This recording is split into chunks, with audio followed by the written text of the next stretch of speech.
Como eu tinha adiantado aqui para vocês nos dois vídeos de ontem, Brasília tá pegando fogo. Os três poderes estão brigando entre si porque o Congresso Nacional resolveu finalmente, acordar do seu sono de bela adormecida. A gente sabe aqui que o Pacheco e o Lira defendem interesses próprios, mas não interessa. O fato é que o pau tá comendo e eu trago aqui os últimos desdobramentos para vocês que são seríssimos. A última competência do Congresso Nacional prestes a ser invadida. Se atravessar essa fronteira aí, meu camarada, fecha e entrega a chave, porque não serve de mais nada. Esse é o nosso tema principal de hoje. Vou trazer aqui para vocês também outra bomba, o Ministério da Saúde do Lula, comprando remédio sem licitação, não recebe, remédio não é aprovado pela Anvisa, olha, é um escândalo atrás do outro, não tem um dia de sossego, Mas antes, duas notícias rápidas aqui. A primeira é essa que está no canto da tela, que é simplesmente inacreditável. Eu mostrei para vocês alguns dias atrás o ataque sofrido pelo Nicolas Ferreira pela Jandira Fegali, que ameaçou dar um tapa na cara do Nicolas. Além de, depois disso, exaltar o segundo maior genocida da história da humanidade, o Stalin. Pois bem, ela, que ameaçou o Nicolas Ferreira e exaltou um genocida, está querendo processar o Nicolas. Como ele próprio disse no Twitter, isso aí é o cimento jogando o pedreiro na parede. E é aquela história, pessoal? A gente sabe que quando vai aí algumas questões, dependendo de onde caírem, para a justiça, é capaz da maluca ganhar. É capaz do Nicolas ser ameaçado de apanhar e perder. É o Brasil de hoje, infelizmente, foi nisso aí que a gente se transformou. Falando em justiça, explodiram uma granada ontem em um ônibus na Avenida Brasil, aqui no Rio de Janeiro.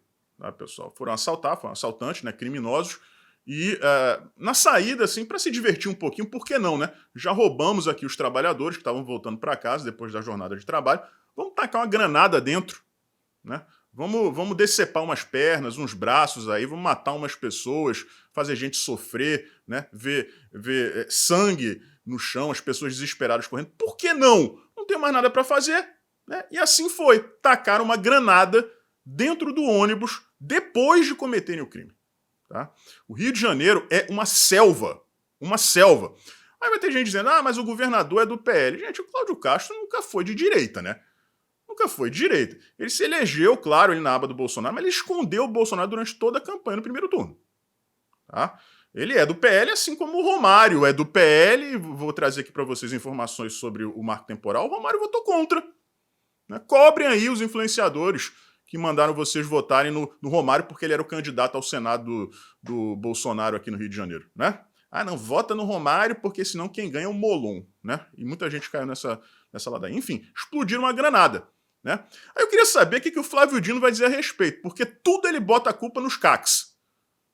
Quando eles perceberam que essa teoria de golpe sem armas, das senhorinhas com terço, o cara que é dono do mercado, inventaram primeiro uma bomba lá perto do aeroporto de Brasília, e depois que os CACs tinham snipers posicionados, se planejando para tomar o poder, os CACs, sempre os colecionadores. Eles estão com essa mania agora. Perceberam que a senhorinha não podia, é um crime impossível, vamos colocar a culpa nos CACs, os snipers imaginários do Flávio Dino. Foi isso que ele falou. Eu queria saber se essa granada também veio de CAC. Queria saber, porque isso tudo é mentira, pessoal. O crime organizado nunca precisou de CAC para comprar armamento. Sempre foi contrabandeado, sempre entrou pelo Paraguai, ou então pela Amazônia. O exército cansou de apreender carregamento de arma na Amazônia. Não sei como é que está agora, comandado por aquele Melancia. Mas nas últimas 2, 3 décadas foram carregamentos e carregamentos de armas sendo apreendidos ali nos rios da Amazônia. Então, sabe, é uma mentira atrás da outra. E aí eu queria saber se o Flávio Dino acha que essa granada veio de algum CAC, Além disso, o Ministério a Segurança Pública, que o Flávio Dino responsável, por ser o ministro da Justiça pela Segurança Pública, é considerada a maior falha do governo desse ladrão. Vocês imaginem, um governo que produz um escândalo pelo menos por dia tem no Ministério do Flávio Dino seu maior ponto fraco. É o maior ponto fraco de uma coleção de pontos fracos. Tá? Então tá aí, a segurança pública no Brasil vai de mal a pior, a apreensão de drogas despenca, né, de acordo com matérias aí, estudos publicados também por portais de notícia, que normalmente defendem o governo e agora estão tendo que mostrar esse descalabro. Né? Então é isso, pessoal. O Brasil realmente está entregue a uma quadrilha de criminosos e a situação não para de piorar. Prova disso é esse tema grande aqui, importantíssimo, que eu vou trazer para vocês agora, antes do principal, tá? Seguinte, o governo do Lula, né, o Ministério da Saúde, que, abrindo um parênteses aqui, é gerido por uma socióloga. Vocês se lembram? O ministro da Saúde do Bolsonaro é um general, né? Como é que pode o ministro da Saúde ser um general? A atual ministra da Saúde é uma socióloga. E aí? Vamos pular essa parte. O Ministério da Saúde fechou um contrato em abril para compra de um medicamento que nem é aprovado pela Anvisa. Tá? Conseguiram uma aprovação especial, fecharam um contrato sem licitação, em regime de urgência, né? E o prazo para a entrega dos medicamentos é até o dia 30 desse mês. 87 milhões de reais, sem licitação, por medicamentos, sem autorização da Anvisa, com autorização especial e até agora não foram entregues. Medicamentos esses que são produzidos nos Emirados Árabes. Tem um representante aqui no Brasil que diz ele que entregou. Mas ele não prova que entregou e o prazo está acabando e está aí. Né? Virou uma bandalha, virou uma zona novamente. Aí eu publiquei isso no meu Twitter. E uma senhora comentou lá, eu até perguntei para ela se eu podia mostrar o print aqui, e até o momento em que eu estou gravando, ela não me respondeu. Então eu estou colocando aí com a tarjinha em cima para ninguém ver o nome dela, tá? Tá lá no Twitter. Ela comentou abertamente, não foi mensagem direta não. Tá lá na minha postagem. Mas, por via das dúvidas, né, caso ela prefira se proteger, eu coloquei uma tarja vermelha em cima do nome dela aí.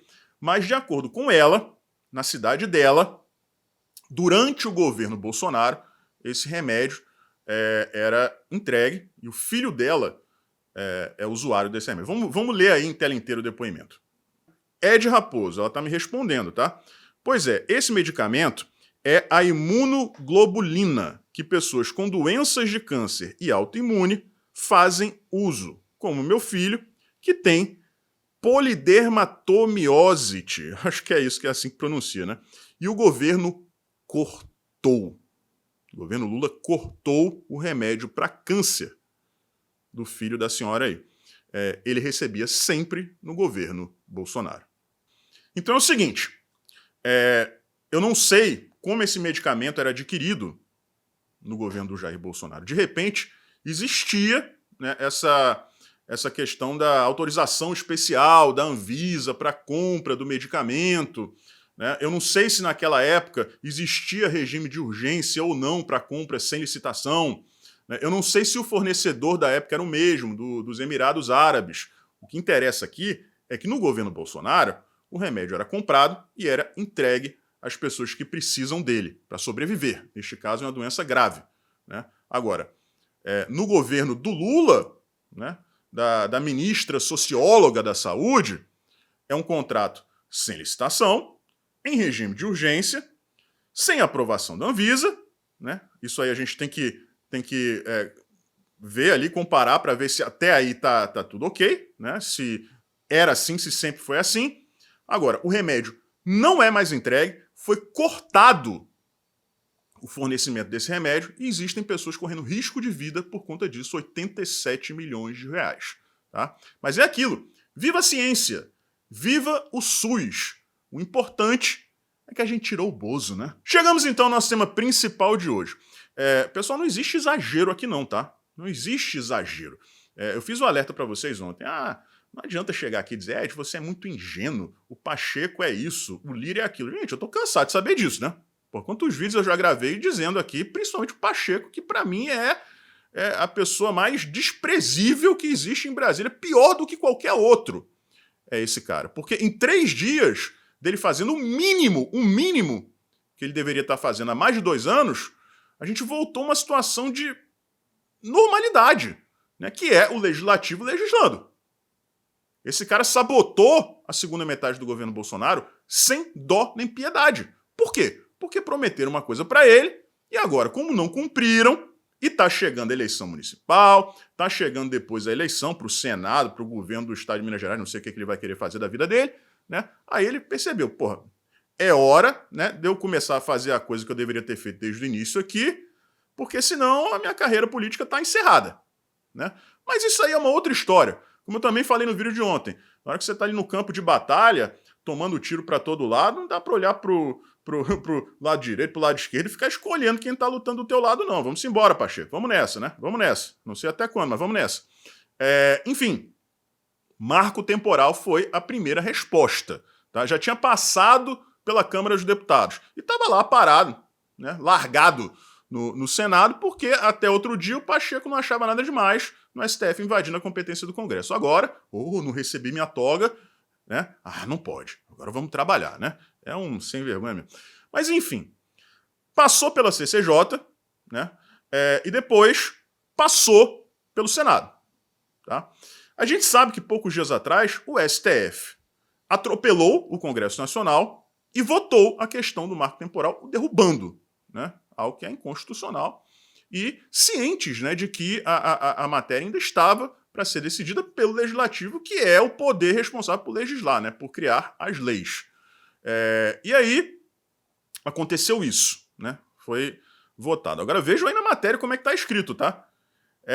Assim, o Legislativo legisla e o Globo, né, o G1, diz que o Senado está desafiando, está indo contra o STF. Não é o contrário não, ô seus irresponsáveis. Jornalismo porco, né? Mas os desdobramentos, pessoal. Primeiro veio o Randolfo Rodrigues, antes da votação no plenário, né, tinha passado pela CCJ apenas, disse que se fosse para o Lula, ele ia vetar. Tá? O Randolfo já adiantou. Não só disse isso, como disse que ia trabalhar mesmo, ia correr atrás para que o Lula vetasse isso. Tá? Vai ser um anticlímax absurdo com o Congresso. Assim, a declaração de guerra total do Lula. Tá? E o que acontece, Ed? Ontem, o marco temporal foi aprovado por maioria simples. Né? São 81 senadores, então você precisa da metade mais um. Caso o Lula vete, como tudo indica, vai vetar, aí a gente passa a precisar de 2/3 para derrubar o veto do Lula. E nós temos esse número. Tá? Não foi o número alcançado ontem, mas se você incluir ali os votos de algumas pessoas que não votaram, e sabiam que não eram necessárias, por isso que não estavam lá, então ninguém critique as pessoas que não estavam lá, porque realmente era lavada, todo mundo sabia que ia ser lavada. Essas pessoas votando já passa em muito o número necessário de votos. Tá? Então, se o Lula vetar, o veto dele vai ser derrubado. Aí vamos ver se ele vai querer comprar essa briga e sofrer esse desgaste, que na prática é desnecessário, porque ele vai perder. Tá? Então, já tem a guerra do Legislativo com o Executivo. Mas a coisa vai além, porque depois do Senado movimentar novamente o marco temporal, o STF continuou tomando decisões sobre o mesmo tema e ignorando o que estava acontecendo no Senado. Ou seja, é uma declaração de guerra do Executivo contra o Legislativo, que pode piorar caso o Lula confirme o veto, e uma declaração de guerra também do Judiciário contra o Legislativo. Eu não quero nem saber o que vocês estão fazendo aí, porque nós já estamos decidindo aqui. Tá? Agora, qual é o pulo do gato aqui? Da mesma forma como o Lula, né, se ele for lá e vetar, é uma bomba nuclear, em isso sendo vetado pelo Lula e o Senado derrubando o veto, é PEC, projeto de emenda constitucional. E de acordo com a Constituição, o STF não pode agir contra PEC. Ed, mas eles derrubaram o voto impresso, disseram que era inconstitucional. O voto impresso não era PEC. Quando tentaram transformar em PEC, sabotaram, né, aquela questão do Barroso ir lá dentro, né, ameaçar as pessoas e tal, aquilo era PEC. E aí o STF não poderia meter o bedelho. Tá? Até hoje, todas essas interferências do STF, nenhuma delas foi contra a PEC. Nenhuma delas. Tá? É a última fronteira. Se o Senado derruba o veto do Lula, caso ele venha e deve vir, e transforma isso em PEC, emenda constitucional, e o STF toma alguma decisão contrária a isso, como eu disse aqui na introdução do vídeo, fecha o Congresso, pega a chavinha e entrega para o STF, porque aí não serve mais de nada. É a última fronteira, é a última barreira.